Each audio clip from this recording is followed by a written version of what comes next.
The Story of 10, Evil Gets Cancelled, a law of attraction and vibration tale as written by Tamara Hawk. Story narrated by Melanie Christian. This story is for those of you who think you need to bring more awareness of the bad in the world, of the evil doings and unjust conditions and subjects. It is for those of you lightworkers and starseeds, knowingly and unknowingly, who have grown wary, frustrated, or complacent with the amplified contrasts we are seeing played out in the world between dense and light, both close to home in your daily lives and far away. It is also for those of you who may think heaven on earth, ascension, and moving into the 5D is about leaving your physical body. And so,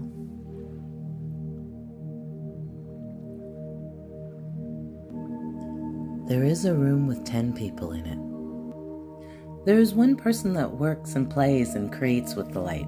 Maybe they were born seeing energy like I was, or maybe they had a near-death experience and were able to see the absolute love that we all are, or some other reason. But one of the 10 is very light, a conscious starseed and awakened lightworker. We'll call them Love Light. There are 2 others, eagerness and believing, that are intrigued by the light. They kind of feel it sometimes. They logically understand it for the most part and want to be in the light, but they aren't quite sure how to get there. They believe, but they just don't quite have the understanding or the feeling of it yet. And there are 2 others in the room, doubtful and afraid, who don't really know anything about the light. They're afraid of stepping outside the physical and the 3D, or with experience the light as an extension of their true selves. Perhaps it is due to religion or their upbringing, but they have never deliberately explored anything spiritual and don't have any real interest in it at all. Then there is one called Cancel, who believes they need to share and educate others about all the bad things going on in the world, to bring greater awareness to it. Cancel feels they must tell the others in the room what is really going on out there. Don't you get it? Cancel says. There's so much evil and bad and wrong in the world. Look over here, Cancel shouts. There's corruption and sickness and war and injustices in the world. Get your head out of your ass. Then you have the 4 of whom Cancel was referring to, also known as the 4. 4 are bad people who rape, murder, beat dogs, bomb places, whatever evil you can think of. Now, how do we shift the dynamic of this room? Love Light, the light worker, is aware of the 4 in the room. If one were hurt, in pain, or distress, Love Light would do what they could to help them. Love Light simply does not put a lot of focus on the behaviors of the 4. Love Light knows they are sensitive, and if Love Light chooses to shift focus onto the 4 and the 4's behaviors, it would only serve to lower Love Light's own vibration. So Love Light just continues to go to their heart center, to focus on love and focus on who Love Light really is, ignoring anything that is not of love and light. They throw love balls and send love out to everyone in the room, including the 4, sometimes especially the 4. Love Light knows that love can transmute anything, and that by throwing love in all directions, things will change, even if Love Light doesn't know exactly how or when or what it will look like.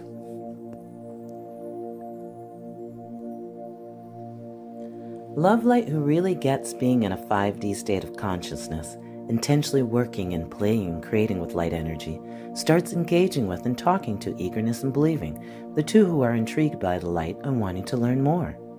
In a short while, and quite naturally, Love Light begins mentoring eagerness and believing.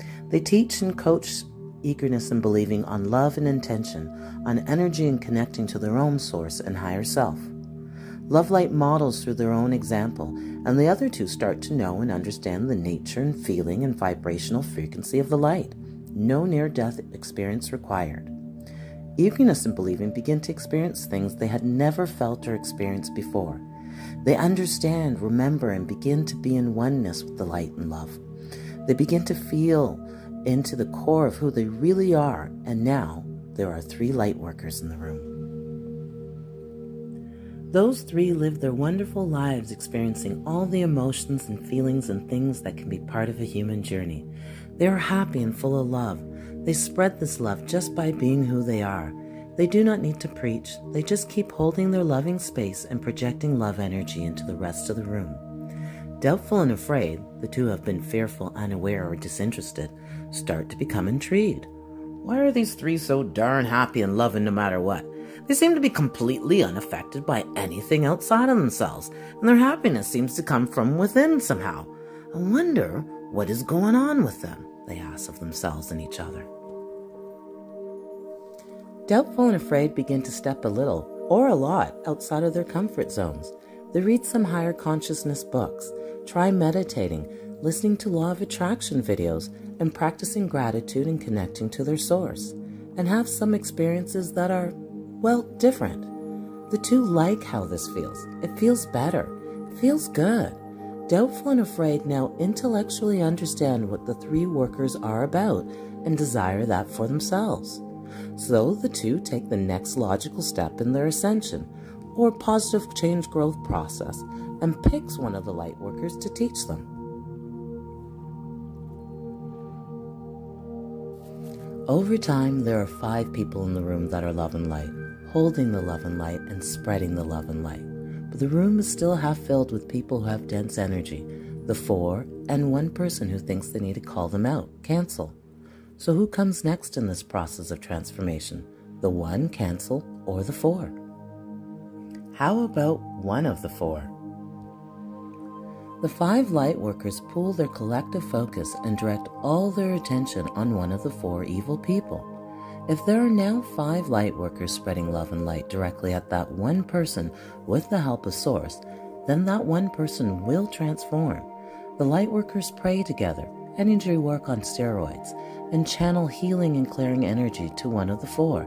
They send them massive amounts of love energy. Prayer and love works. Energy work, well, works. Maybe that one evil person wakes up one day and says, there has to be more to life than this. Maybe they decide to make small changes in their life and in their thought patterns. Or maybe they go to rehab or for counseling. It doesn't really matter. What matters is hurt, scared, supposedly evil people repent or turn their lives around all the time. And now the room has 6 light workers, and they can get to work spreading love, light, positivity to one of the 3 remaining evil people. One way or another, this person will have to transform.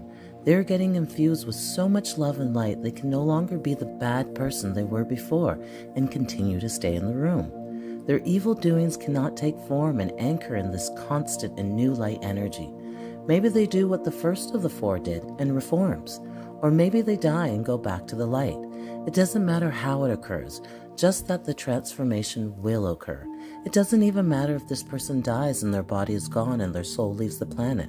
Their soul, their highest self, is pure love and light.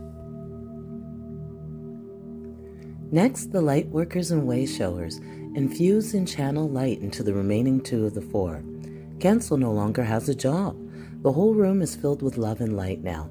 The people in the room have either remembered that they are from love and light or have crossed over and returned to Source. But Cancel gets it last. These people who only focus on the light have their heads up their asses. They ignore what is right in front of their face. Then Cancel begins to rethink what they have been saying, because what is right in front of their face is love and light with zero focus on the darkness of the 4 and their evil doings. It is so important that we remember that no matter what our backgrounds, our experiences, our personalities, we are all children of God's Source Spirit. We are all one. We all come from the same source energy. Even people that do bad and evil things are a part of this energy. These people are very disconnected from Source and are trenched in ego, 3D identity, and trauma, but they're still a part of Source energy. When we hate them or hate on them, we are only putting more dark, dense energy into ourselves and adding it to the planet's collective energy. Most evil or bad people have been programmed or conditioned in some way, translating into their actions being far from loving. Just as everyone on Earth has their own subconscious programs they got from parents, schools, society, or any number of places, these programs can be changed. And the only way to change and clear from these programs is to embrace that they are there and possess a readiness to let them go. Those of us light workers and way showers can do our part in this healing change by focusing on and sending others love and light as much as possible. Not every human on the planet will become love here, but everyone can. Some will return to love while still here, and some will need to die and leave the physical form first. Either way, remember you need to focus on what you do want to see more of, feel more of, and be more of. I choose love. What do you choose?